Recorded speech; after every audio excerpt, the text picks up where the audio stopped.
potentially 4 games in 4 days. What's the secret? I know you're only focused on the first one, but Right. how do you get a team ready to jump into what you're about to jump into? Yeah, no, that is a challenge because you want to have good prep work to lead up to the first game. But you also know you got to be smart with your prep work because to make a run, 4 games in 4 days is hard enough. Then you tack on a couple practices before that first game. So it's just being smart. We've been smart with our off days. You got to condense practice where you got to go hard in certain segments to get stuff done live. But you just hope, the first game is always the kind of the toughest to get your feet underneath you. It's a new environment. But then as you continue to advance, everything heightens, and you hope that brings energy to your team and to your guys. It's a grind, but it's one where you're playing for a lot, so hopefully guys don't get tired. You're able to just block that stuff out. Is it almost prep for the first one, and then from then on it's almost just play basketball? Yeah, no, it is. The first one's the easiest prep, obviously, because you got multiple days. The good part about it is you're seeing teams for a second or maybe third time. But with that, it's a quick turnaround, and so you play a game, you get back to the hotel, you got to rest, recover, but then you got immediate film and walkthrough and stuff like that. So from that standpoint, it's more of a mental thing that you want your guys, can they mentally stay engaged with game planning and little tinkers that we do, scouting reports. So it's a lot of more just mental reps than anything. What does it mean for it to be here? Yeah, no, I think it's cool. I think it's an opportunity, obviously, to play in front of our fans again, and hopefully we get a great turnout. Opportunity to use that to our advantage and kind of make it a neutral site / home court feeling. And so we want to play our best basketball and stay in this thing as long as we can. You guys have played your best basketball at home. How do you just, you were on the road, obviously it was a tough one, but how do you just go back to think that way of thinking? Yeah, I think this league this year more than ever, it's just really hard for everybody to win on the road. And so you kind of take that with the grain of salt a little bit. But knowing, we're not home, but we're home. And hopefully the crowd will help with that and instilling confidence and make it feel, again, more like a neutral site / home game than a true road game. And so you want to use all that positive energy as you can with the team, help prevent runs, help go on runs. We need to find a way to flip that to our advantage. Ben, what do you look to as some of the defensive issues in the last 5 or so games? What are the key points you're focusing on? I thought, a little bit was we got worn down, and I thought that played a part. Whether that was a mental lapse, mental fog, a physically worn down in stretches, and against Indiana, who's playing really good basketball right now, and obviously against Northwestern, who's playing good basketball. 1 or 2 lapses all of a sudden now turns into, okay, it was a manageable game, and then they go on a run, especially with a team that can shoot it from 3. And so I thought, we needed to get mentally back right and back fresh, physically back fresh, because those segments where, again, your defense gives up a play or two, and then you try to get it back with your offense, and there's that kind of push-pull. It just doesn't work, and we just got to find ways to manage that better, especially on the road. For at home, we've been able to figure that out, but on the road, we haven't been consistent with that. And so, this time of year, we got to be able to be smarter with that. Does your bigger lineup prevent you from doing certain things defensively, and how do you adjust that moving forward? Well, the bigger lineup at Northwestern just because they just kept posting our guys. And I think the bigger lineup actually got us some consecutive stops, which is what we needed. It's more on the offensive side of it. When you go with the big lineup with spacing, we haven't worked on that lineup a ton. It's like it shrinks what you can run and what you're comfortable running. And again, when you got 3 guys out there that aren't used to one of them being on the perimeter, it's just an adjustment. So you're trying to figure it out on the fly a little bit offensively, or stick to a base stuff that you guys know. So I'm more worried about the defensive part we can do and manage. It's more, okay, what are we going to run offensively that's going to be able to get us an advantage on that side of the ball as well. Ben, what's the overall message to the team just with the finality that comes with March? I mean, the odds are if you do get knocked out of the tournament, that barring a bid to the NIT, it might be over. Just what's the overall message with that urgency? Yeah, no, I think it's just that for everybody, unless you're a team that you're comfortably in, we're all kind of back against it, and it's that win or go home mentality. But that's the fun part of this year, is that the stakes are high. And, hopefully you can ride that emotion the right way. They have a feeling that they don't want it to end and you're playing like that. But that urgency's got to be there, because you don't know. It could be the last time you lace them up with this group of guys. And, I know we don't want it to end. And so can you represent that with your urgency every single possession? Because everything matters. Every defensive possession, every offensive possession, every timeout, every free throw. So we've got to be mentally engaged, because, again, it could be lose or go home.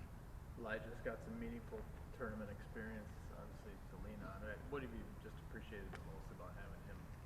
I think just his growth through the course of the year. I think his willingness to really get better and work on his game and work on the things that he knows he's got to get better at, whether that's finishing, getting to his mid-range, his assist to turnover, being tight with his passes. I think, he's been a kid that has just grinded throughout the year, and I know he's gotten better. And, being a guy that's willing to, again, watch it on film, dissect it, talk about it, and then take steps to improving his game. And I think that'll carry him into the spring and into the summer. Ben, what's different about Michigan State now compared to when you guys played them last month?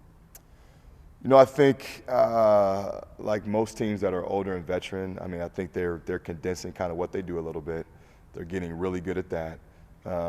They've kind of messed their rotations up. They're playing Booker a little bit more. They've started in the last couple games. But I think, that's a team that's obviously tournament tested, whether it's NCAA, Big Ten. They've got that experience. We have to match that and some. And I think that's the biggest key with them, is that that their focus is going to be where it needs to be, because they've got guys that have been through it and understand the importance and the urgency that you have in the Big Ten tournament leading into potential postseason. And so I think that's our challenge, is with the group that hasn't really had that level of expectation or experience. Like, can we match theirs from the very start, the first 4 minutes? As you've been preparing for this one Thursday, what's stood out on film from those first two matchups against Michigan State? Yeah, I think, obviously both teams is pretty evenly matched. It's good that we split. Hopefully, that should give our guys confidence that what we've done and what we do, in both games really, but especially the one at home, has worked. So you don't have to tweak too much. You just get better with the details. But I think it's a good matchup for us. I do. I think the competitive nature of both teams, should be a fun game. And I think if our guys can approach it with the right urgency, like they did the first two times, puts us in position to be successful on Thursday. Do you have favorite memories from Target Center? I think you had some success there as a player. Yeah. Oh, man, a long time ago. That was pre-college. That was the last time, state tournament, obviously. But I'm looking forward to it. I'm looking forward to just a new environment. I think we're all used to either going to Indy or Chicago. And so having something new and different and unique for us and for the fans, I think is going to be cool. I know they're going to do a great job running it. And again, to have it in your backyard, it's like, can we take advantage of that? What can you say about coach against somebody that you played against, you've seen all these years, he's up against the wall because they lose to Indiana the other day. What's it like to coach against them, just as coach to coach?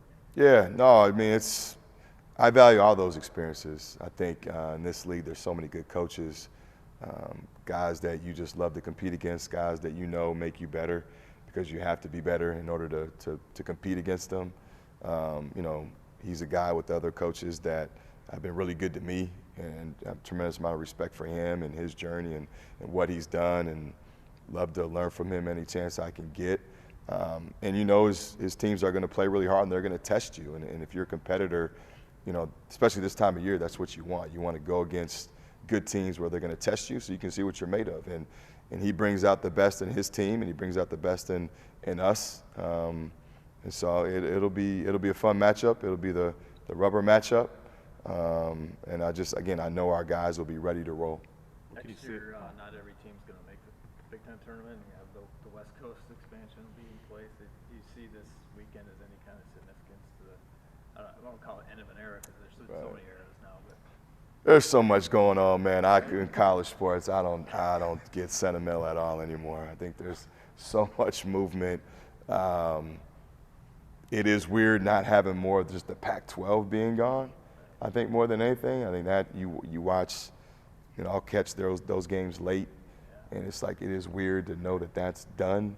But as far as our deal for next year, it kind of, I'm to the point now, it is what it is, and you try to have the best team you can next year and be able to be successful in league play, whatever that looks like. What do you think about just 15 teams making it in the future versus 18?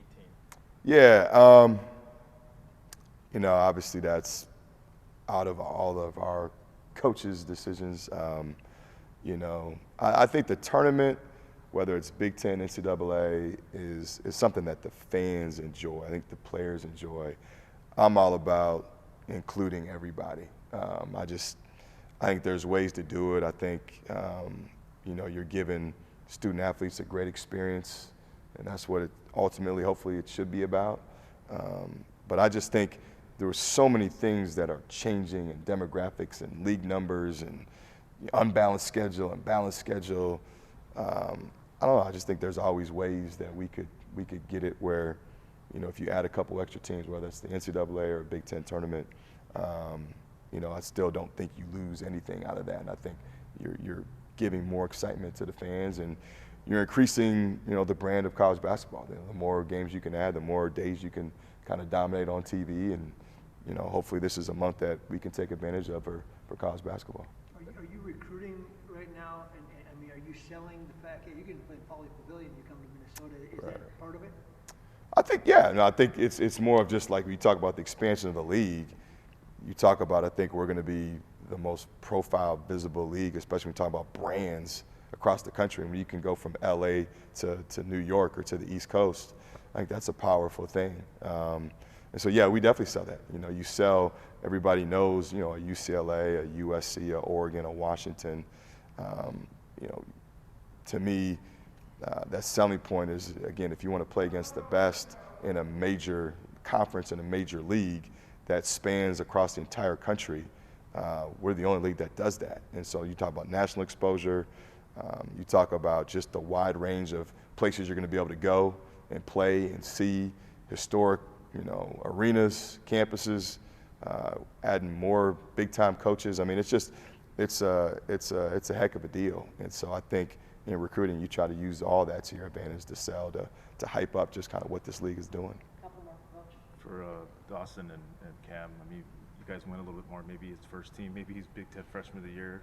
How do you feel about how they ended up? I think both those guys had great years. I think all of our guys should be proud of the year that they've had.